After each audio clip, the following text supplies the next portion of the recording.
Waalaikumsalam warahmatullahi. Alhamdulillahirabbil alamin wa bihi nasta'in ala umuri dunya waddin wa ala alihi wa sahbihi ajma'in. Amma ba'du. Alhamdulillah, pada sore hari ini kita bisa melanjutkan kajian kita sebagaimana biasa. Sebelum berbuka, hari ini kita akan coba membahas hal-hal yang membatalkan puasa. Yang pertama yang membatalkan puasa adalah memasukkan sesuatu melalui 5 lubang yang ada di tubuh kita. Yang pertama mulut, kemudian hidung, lubang telinga, kemudian lubang kemaluan dan lubang dubur kita atau lubang anus. Persoalannya adalah kapan sesuatu yang masuk ke dalam tubuh melalui 5 jalan tadi dikatakan bisa membatalkan puasa. Misalnya ketika kita berkumur-kumur dengan air, maka itu tidak membatalkan puasa. Atau kita ngemut permen juga tidak dinyatakan membatalkan puasa. Kapan membatalkan puasa? Manakala air tadi kita telan, atau permen tadi kita telan, atau makanan yang kita punya kita telan. Selama makanan, selama permen, selama minuman tidak kita telan, itu tidaklah membatalkan puasa. Jadi membatalkan puasa itu manakala kita telan. Jadi boleh-boleh saja ketika kita dalam keadaan berpuasa kumur-kumur dengan air yang ada rasanya, misalnya dengan Coca-Cola, misalnya dengan susu. Selama tidak ditelan, maka tidak membatalkan wudhu, tidak membatalkan puasa. Hanya para ulama mengatakan itu makruh saja. Demikian halnya dengan kita berwudhu. Ketika kita berwudhu juga kita ada madmadah dan istinsyak, memasukkan air ke dalam mulut dan ke dalam hidung kita. Kapan ke dalam hidung itu akan menjadi batal puasanya? Manakala sampai ke ujung. Kalau kita hirup air itu terasa kepala kita sakit, berarti itu membatalkan puasa kita. Termasuk ke dalam telinga. Kalau di luar telinga itu tidaklah membatalkan puasanya. Tapi kalau sampai masuk ke dalam gendang telinga, yang kita masukkan itu baik benda cair maupun benda padat, itu bisa membatalkan puasa kita. Termasuk kita memasukkan sesuatu melalui alat kemaluan kita. Termasuk ketika kita misalkan tidak bisa BAB, biasanya ada obat supaya BAB-nya lancar yang dimasukkan melalui anus kita. Manakala itu dimasukkan dan kita sedang dalam berpuasa, maka batal puasa kita karena memasukkan sesuatu ke dalam 5 lubang tadi. Itu yang pertama. Sesuatu yang membatalkan puasa yang selanjutnya adalah muntah dengan disengaja. Manakala kita muntah dengan disengaja, maka itu juga bisa membatalkan puasa. Adapun muntah tanpa disengaja tidaklah membatalkan puasa kita.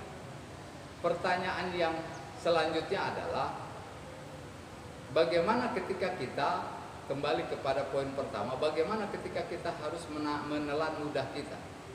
Kalau ludahnya itu masih dalam keadaan asli, tidak bercampur dengan sesuatu yang najis atau tidak bercampur sesuatu dari yang lainnya, maka tidak membatalkan puasa. Misalnya bercampur dengan sesuatu yang najis. Ketika kita berpuasa biasanya gusi kita ada yang suka berdarah. Berarti ludah kita sudah bercampur dengan darah. Manakala kita telan, maka membatalkan puasa kita. Kenapa? Karena darah itu adalah sesuatu yang najis.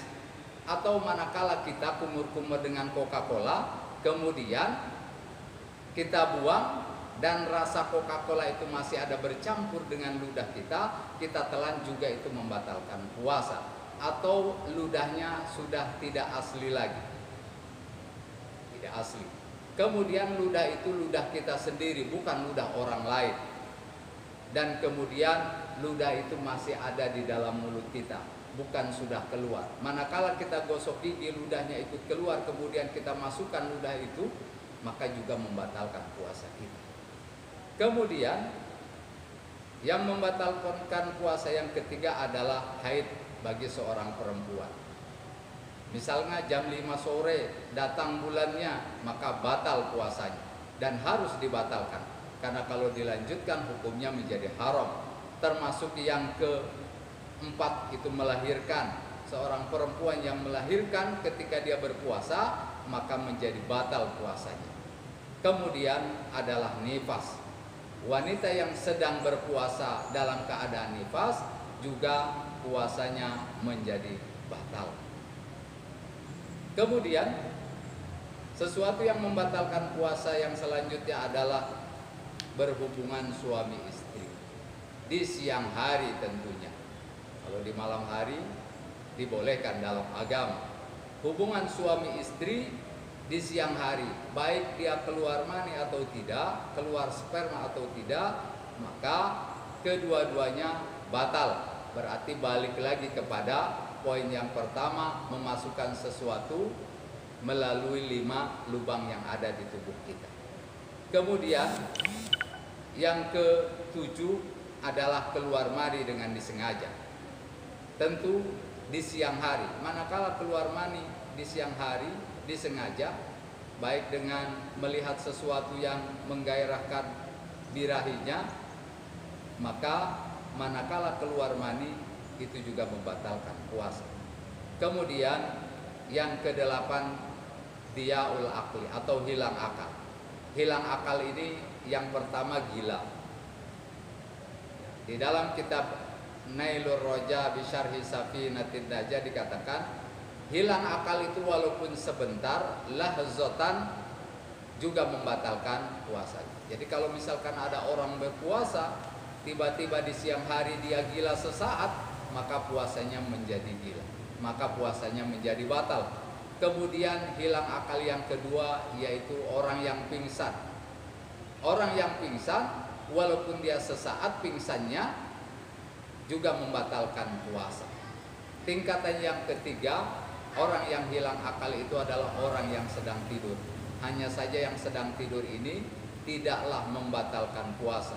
Kalau ada orang tidur dari sejak subuh sampai menjelang maghrib atau setelah maghrib, masuk maghrib, kemudian dia bangun, maka puasanya tetap sah walaupun dia tidur sepanjang hari.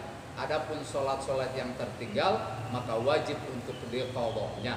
Kemudian yang terakhir adalah murtad, yaitu keluar dari agama Islam. Misalnya orang itu tidak meyakini syariat yang datang melalui baginda Rasul sallallahu alaihi wasallam, maka dia dikategorikan sebagai orang yang murtad. Dia tidak percaya, dia ingkar kepada Al-Qur'an yang diturunkan Allah melalui malaikat Jibril kepada baginda Rasul Muhammad sallallahu alaihi wasallam, dia ingkari, itu juga bagian dari yang murtad.